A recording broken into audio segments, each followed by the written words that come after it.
Thanks, Mary. Well, I think this is a significant topic, introducing a basic income for all people in Australia.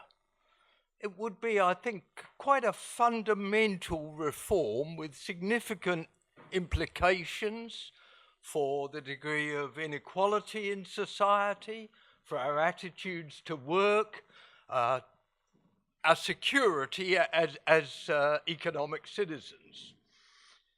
So I think it's very good that Politics in the Pub has put on a session about this topic. Not that it's a new proposal, but it's one that's sort of bubbled up increasingly in discussions about public policy reform in recent years.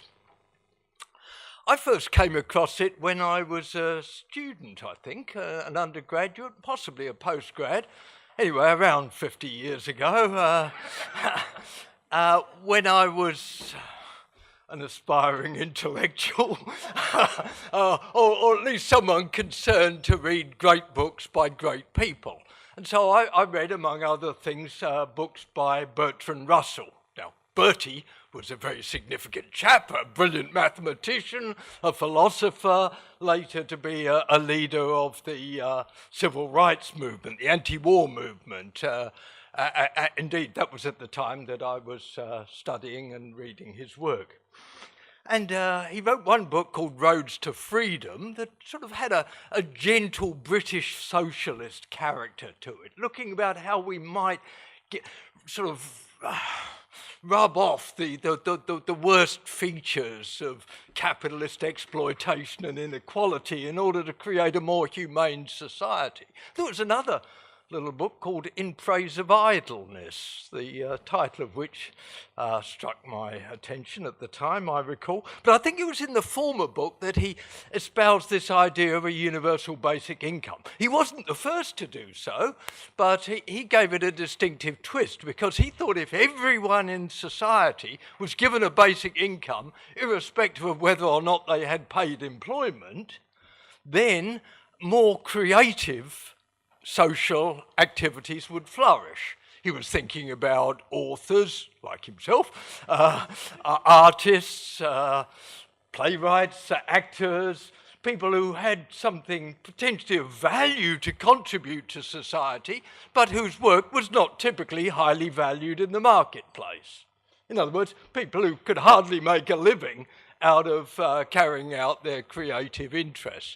And he thought, well, if they were paid a basic wage that just kept them out of poverty, then they would be free to make these valuable social contributions. It was an argument that I thought redolent at the time of sort of Fabian socialist ideas. Some of you may know that British tradition of Fabian socialism that had some roots also here in Australia, particularly with Race Matthews leading the Fabians in Victoria. And I note that the Fabian Society in New South Wales has been flourishing in recent years.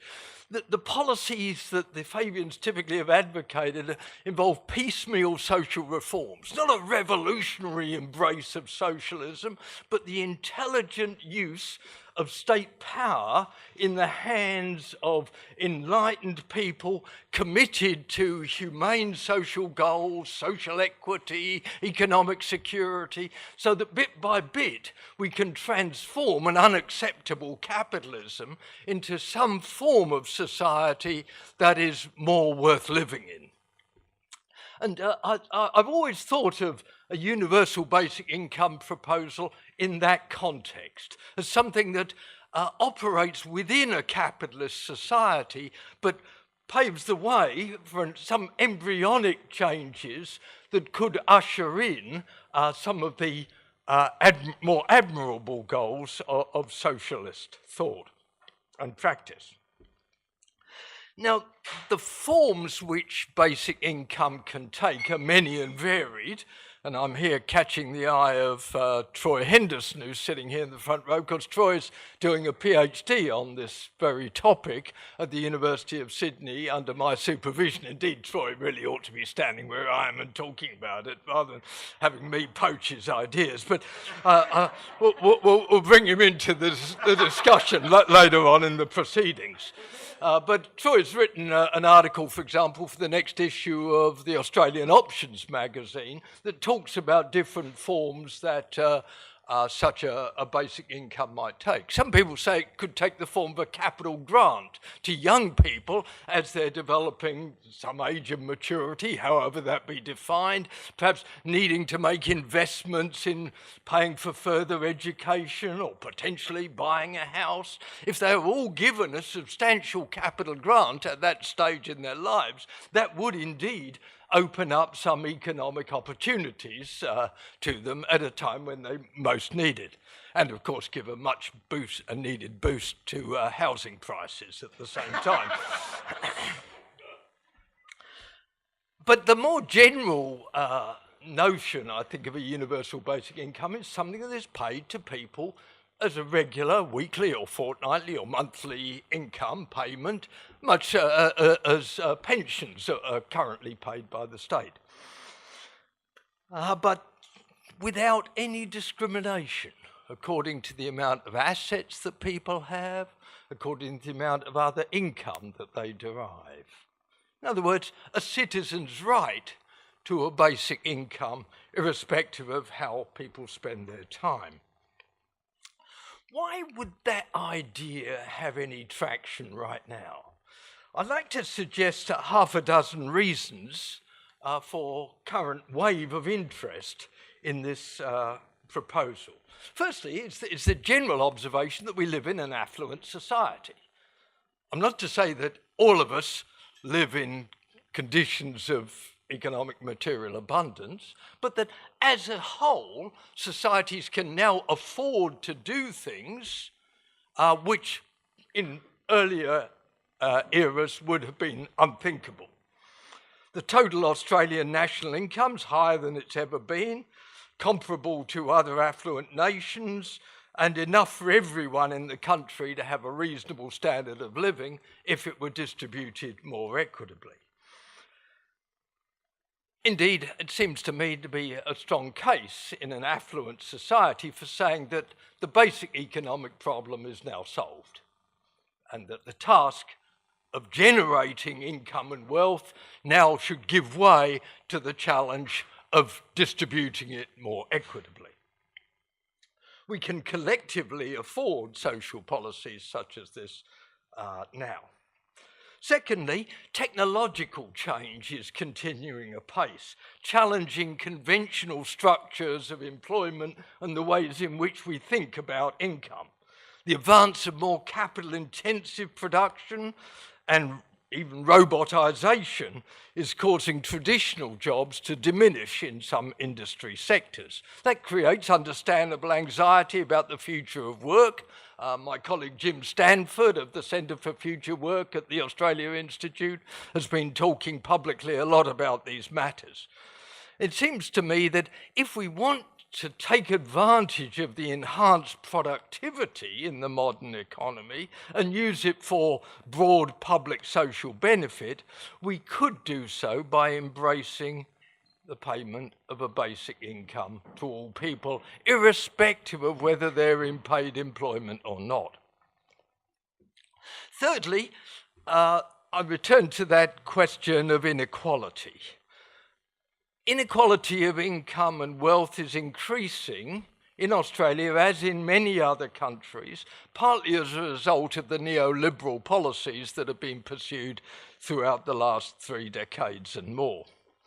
Thomas Piketty's blockbuster book on capital in the 21st century has documented the growing wealth inequalities. Here in Australia, the Everett Foundation, for example, Chris Shield and I have done research about the trends in Australian wealth inequality, which show that Australia is right there in the mix. Australia isn't exceptional, it's not unusually egalitarian, contrary to some popular perceptions. We're middle ranking in the International League table of economic inequalities, and the inequalities are widening. Not typically, I should say, because more and more people are falling into poverty, but because a small elite, the top 1%, and even within that, the top 0.1%, are gaining a disproportionate share of the increases in wealth. So if we're talking about creating a more equitable society, it's clear that trickle-down economics and neoliberalism have been failures and need now, I think, to give way to more interventionist redistribution, such as basic income.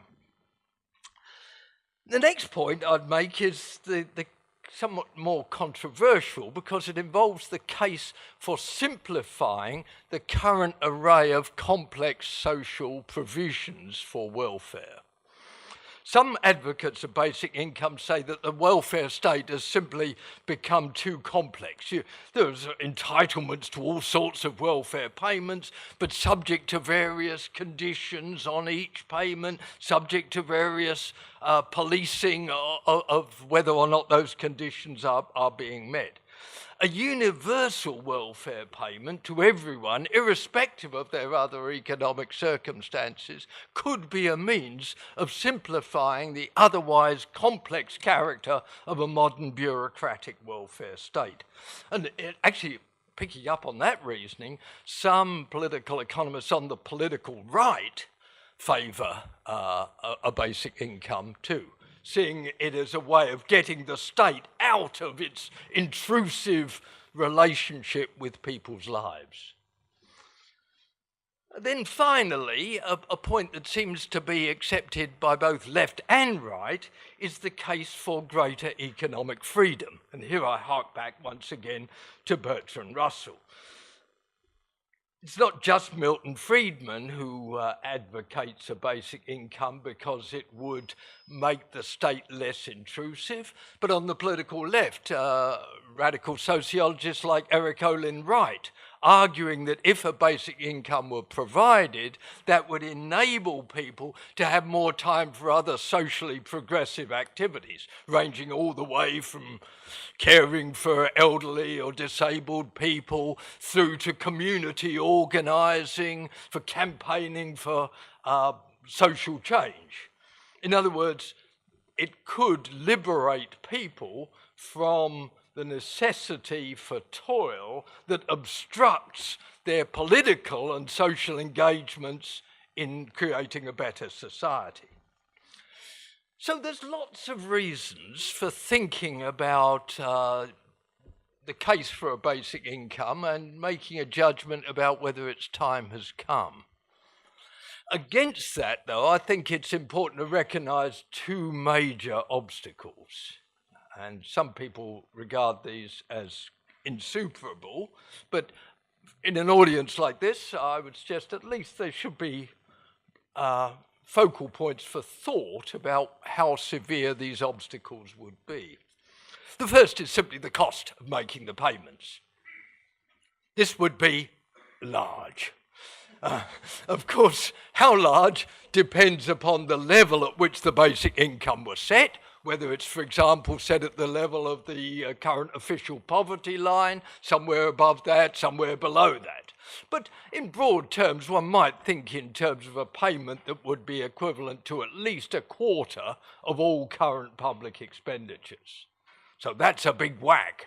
If you're going to make that kind of payment, you've got to make cuts in other forms of government spending, defence budget or wherever else, is politically acceptable and doesn't cause a revolt of the generals.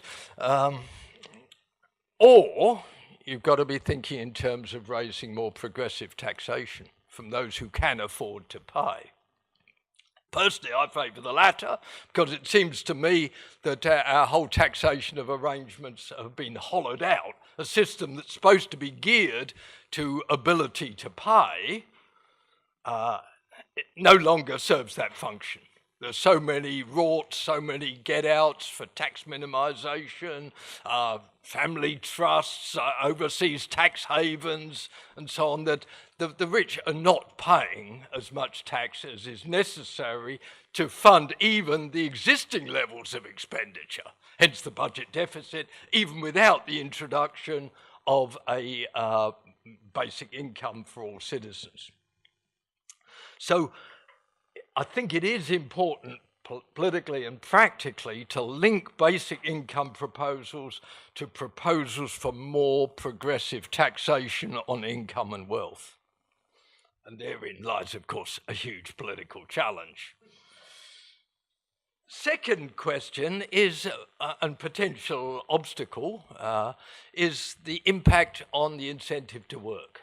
Now, if I were talking to an audience of orthodox economists, A, it would be much smaller than is here tonight, and B, they would, with a single voice, respond by saying, this would kill the incentive to work, it would kill the goose that lays the golden eggs. It would undermine capitalism, which depends upon people having to work as the principal alternative to living in poverty. Yes, it may well do so. But we don't know how much the incentive to work will be impaired. Again, it depends upon the level at which the basic income was set. If it was set very low, one might reasonably assume that most people, other than perhaps those struggling artists living in Bertrand Russell's garret, might choose to seek work, paid employment. But I think if payment of the basic income were at the poverty level or above, one might reasonably expect significant numbers of people to want to shift from full-time to part-time work, and some people not to work at all. So how serious would that be? Philosophers might well say, well, the liberation from toil is part of human progress. It's all well and good and to be embraced. People would spend their time, in many cases, doing socially useful activities, once freed from the necessity for toil just in order to put 3 meals a day on the table and a roof over your head. So this, I think, is one of those open questions that has a philosophical dimension as well as a practical dimension, but it is one that, frankly, you don't know the answer to until you do it. And I think, I'm trying to catch Troy's eye. There are experiments going on at the moment in other countries which may yield answers to this question, but you'd have to say it's a bit chicken and egg, because until you've got a nationwide scheme introduced across a whole society and in place for a significant period of time, in other words, something more than a local short-term experiment, then you won't know what will be the long-term consequences for the attitude to work. Well, weighing all these pros and cons, threats and opportunities, is not a simple matter. So really my opening remarks on this topic are a little more than an invitation to controversy. There are things to be said on both sides, there are experiments underway, there are practical as well as philosophical considerations to take into account. Has the time for basic income now come? Perhaps Ben Spee's butcher may have the answer.